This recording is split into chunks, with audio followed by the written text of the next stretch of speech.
बच्चा party second part of halo alkane हम लेके आए हैं आपके लिए। और क्यों लेके आए हैं उसका रीजन है क्योंकि हेलो एल्केन एक ऐसा टॉपिक है, चैप्टर है, अगर किसी 12th के बच्चे ने इसमें पोटेंशियल लगा दिया और बहुत बढ़िया तरीके से अगर हेलो एल्केन ढंग से तैयार कर लिया ना, तो आप ये मान के चलो कि उसकी आगे वाली एल्कोहल, फिनॉल, कार्बोनाइल, किसी की भी कोई भी रिएक्शन हो, कोई भी चैप्टर हो, कोई भी मैकेनिज्म हो, यू निकल जाएगा, ऐसे क्लिक हो जाएगा और बड़े इजीली कर लेगा बच्चा। तो चलो स्टार्ट करते हैं। तो भैया ये है कुछ रिएक्शंस जो हमें पढ़नी है। बेसिकली 3 तरीकों पर हमें फोकस डालना है, न्यूक्लियोफिलिक सब्स्टिट्यूशन रिएक्शन पे, एलिमिनेशन पे, रिएक्शन विद मेटल्स पे। तो न्यूक्लियोफाइल में सबसे इंपॉर्टेंट और मेजर पार्ट, मतलब मैं ये दावा कर सकती हूं कि पेपर में, एग्जामिनेशन हॉल में 2027 में आपको ये SN1 SN2 रिएक्टिविटी ऑर्डर हो या मैकेनिज्म हो, असर्शन या रीजनिंग हो, कुछ हो, लेकिन ये लिख दिया है मैम ने 2027 हैशटैग, तो ये पेपर में आना है। और हम हैं लॉ ऑफ अट्रैक्शन वाले बंदे, तो हम कभी नहीं कहते हैं आएगा, हम हमेशा कहते हैं आ गया। हम यूनिवर्स को साइन देते हैं कि ऐसा मेरे साथ अच्छा हो गया। तो 2027 में मेरी फ्रीक्वेंसी अलाइंड है SN1 SN2 से, और मैं दावे से कह रही हूं जब आप हेलो एल्केन्स को पढ़ें तो SN1 SN2 इनको बहुत अच्छे तरीके से प्रिपेयर करें, बढ़िया तरीके से प्रिपेयर करें इनको। जब इनकी मैं बात करती हूं तो आपको पता है रिएक्टिविटी ऑर्डर सामने ही है, 3 to 1, 1 to 3, unimolecular, bimolecular, aprotic, protic. What is aprotic? जिसमें हाइड्रोजन बॉन्डिंग होती है। What is aprotic? जिसमें हाइड्रोजन बॉन्डिंग नहीं होगी, लाइक एसीटोन। एप्रोटिक क्या करेगा? न्यूक्लियोफाइल को कमजोर करेगा। प्रोटिक क्या करेगा? न्यूक्लियोफाइल को मजबूत करेगा, जिस वजह से वो अटैक कर पाए और वो अटैक करके इन्वर्जन कर पाए। SN2 में इसीलिए इन्वर्जन होता है, लेकिन SN1 में इन्वर्जन, रिटेंशन, डेक्स्ट्रो, लीवो दोनों का अटैक होता है, इसीलिए इसमें बनता है मिक्सचर। यहां होता है रेस्मराइजेशन, यहां होता है इन्वर्जन। रही बात मैकेनिज्म की, तो ये 3 डिग्री हैलाइड मैंने बनाया, ये है तुम्हारा न्यूक्लियोफाइल, पहले स्टेप में रेडी हुआ। पहले स्टेप को हम बोलते हैं rate determining step. Reason, it will take time to calculate the rate. Nucleophile आएगा, हेटेरोलिटिक फिजन होगा, कार्बोकैटायन जनरेट होगा। सेकंड वाला रैपिड होगा, फास्ट, तो उसमें आप रेट नहीं निकाल पाओगे। 2 स्टेप आपको क्लियर दिखाई दे रहे होंगे। जब मैं बात करती हूं SN2 की मैकेनिज्म की, तो देखो भैया SN2 में क्या होता है, बहुत आसान है। अगर SN2 की बात करूं तो बेटा C2H5Br, यहां भी आया तुम्हारा KOH इन एक्वस कंडीशन। जब न्यूक्लियोफाइल यहां आता है, आपको पता है वो स्ट्रॉन्ग है ना, तो क्या करेगा वो, यहां एक ट्रांजिशन स्टेट कैरी करेगा। उस स्टेट में क्या होगा, ये C2H5 है, ये लगा है Br, और यहां से आ रहा है तुम्हारा न्यूक्लियोफाइल। तो this is called transition state. धीमे धीमे धीमे इसका बॉन्ड कमजोर होगा, धीमे धीमे धीमे इसका बॉन्ड मजबूत होगा, और एक ही स्टेप के दौरान ये आपको अल्कोहल वाला प्रोडक्ट बनाकर दे देगा। तो मैकेनिज्म भी मैंने समझा दिए हैं आपको, डिस्टिंग्विश डिफरेंस तुम्हारे सामने है, ऊपर लिखा है 2027 हैशटैग के साथ, गारंटी के साथ बोल रही हूं आना है। अब इसके कुछ रूप दिखाती हूं मैं तुमको। न्यूक्लियोफाइल अलग अलग तरीके से कैसे अटैक करता है और कैसे रिएक्शन होती है।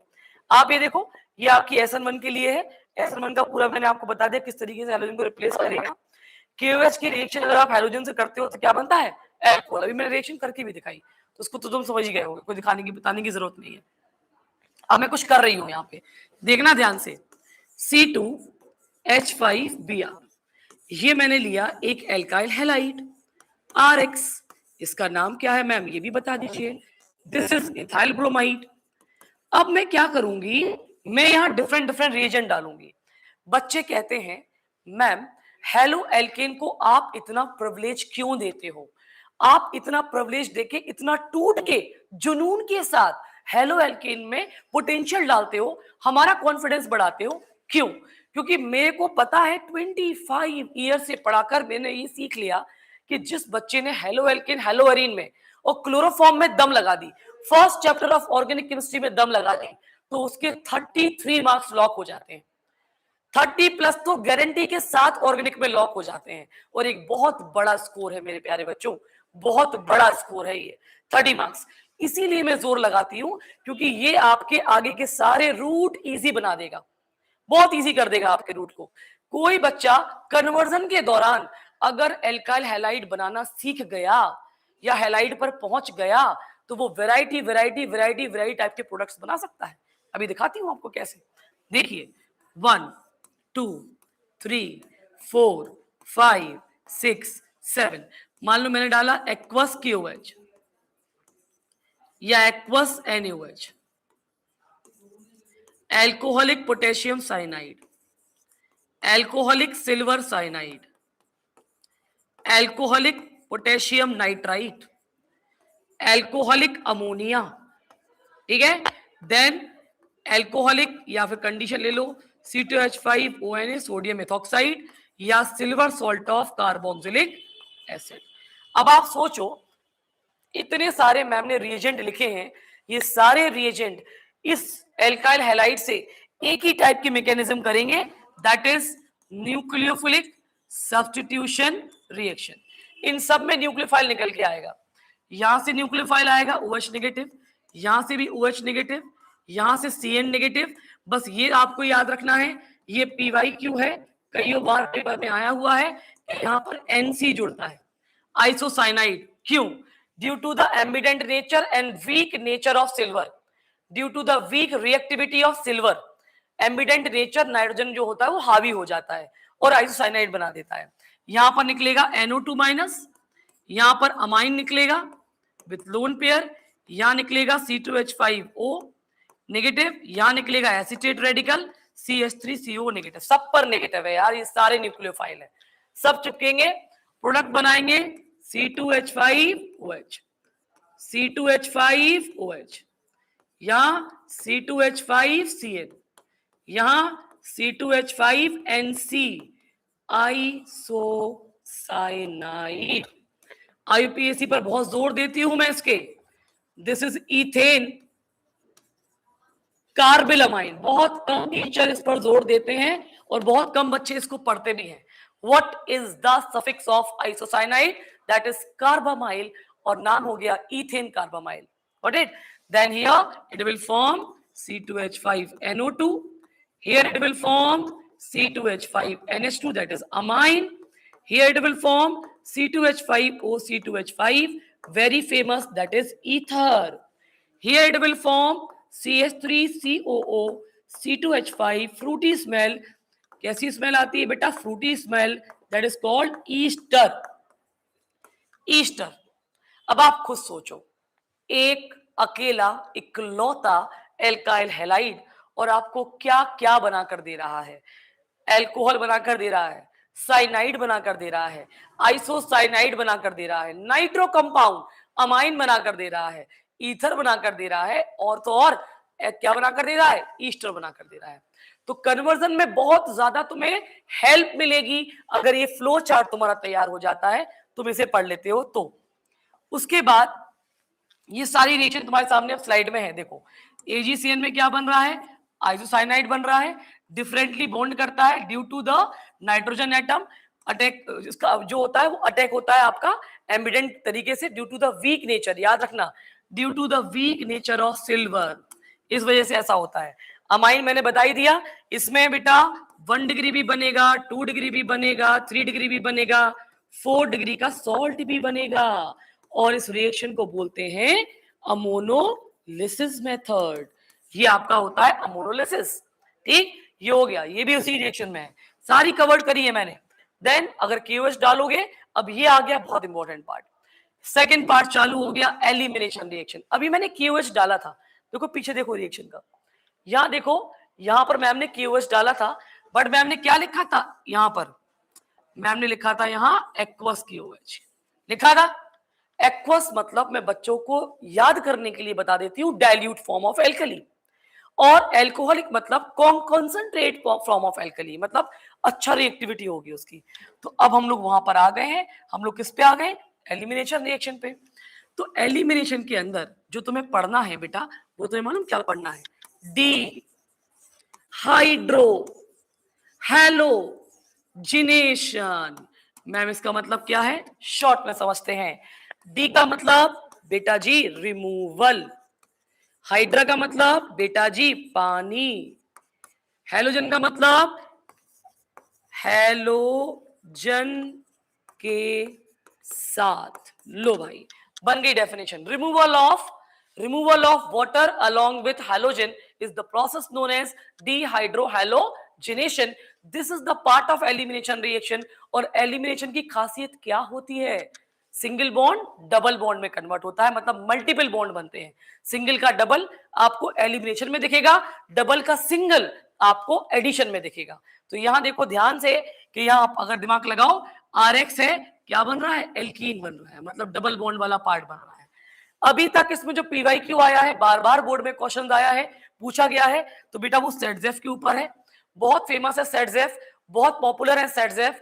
और सेटजेफ ने बढ़िया रूल दिया था। एनसीईआरटी की लाइन चिपका रही हूं, जो बड़ी फेमस लाइन है, the major product will form by the more substituent alkyl group. अब इसको समझाने के लिए क्रिएटिविटी करनी पड़ेगी। क्रिएटिविटी के लिए आप क्या करोगे? मैं यहां पर एक ऐसा हाईलाइट तैयार करूंगी जिसमें तुम्हें कुछ देखने को मिलेगा। देखो ध्यान से, यहां अल्फा है और ये दो बीटा देखने को मिल रहे होंगे तुम्हें।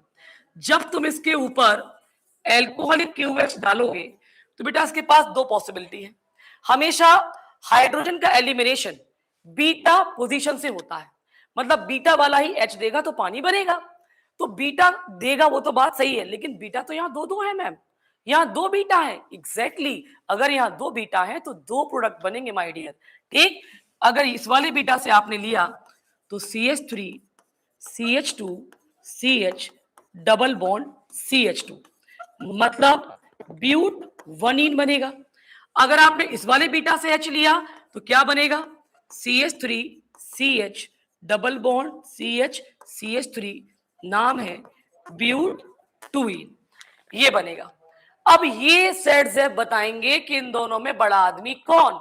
तो सेटजेफ ने ये बताया, जिस बीटा के पास दोस्ती होगी, जिस बीटा के पास मोर सब्स्टिट्यूएंट एल्काइल ग्रुप होंगे, जो बीटा ताकतवर होगा वो मेजर बनाएगा, और जिसके पास दोस्ती नहीं होगी वो माइनर बनाएगा। That is the rule of सेटजेफ during elimination reaction. ठीक है, चलो नेक्स्ट आते हैं। अब आती है तुम्हारी रिएक्शन विद मेटल वाली बारी। तो रिएक्शन विद मेटल में आपको पढ़ना है वुड्स रिएक्शन। अगर मेरे बच्चों आपको 2 का 4 करना है, 4 का 8 करना है, इवन नंबर ऑफ कार्बन बढ़ाने हैं, ये 11th में भी बड़ा पॉपुलर था। Even number of carbon increase करने के लिए आपको इस रिएक्शन का इस्तेमाल करना होगा, that is called Wurtz reaction.